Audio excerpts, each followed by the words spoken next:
Rusko má nulové právo, nulové, útočiť či na Ukrajinu, či na Poľsko. Bodka. Keď sú to spojenecké krajiny, tak to sa ráta, keď sú to Ukrajinci, to sa neráta. Kde je tá ľudskosť? Ak sa aj potvrdí tá teória, hypotéza, že to Rusi nemienili vypáliť na Poľsko, že to bolo mierené v úvodzovkách len na Ukrajinu, a potom, čo to niekto ten signál zarušil, veď samozrejme, že ho zarušili, veď nenechajú si padnúť drony so 100 kg výbušnou hlavicou na hlavu, potom sa to ocitlo neplánovane v Poľsku.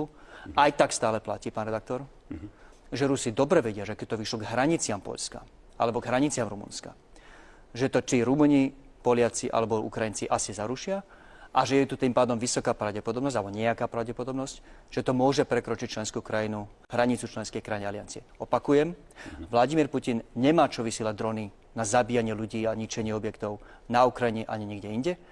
A dvakrát hanba, ak ich vysiela priamo na hranicu, plne vediac, že za určitých okolností môžu prekročiť aj hranice členských krajín. On a len on je zodpovedný za túto eskaláciu.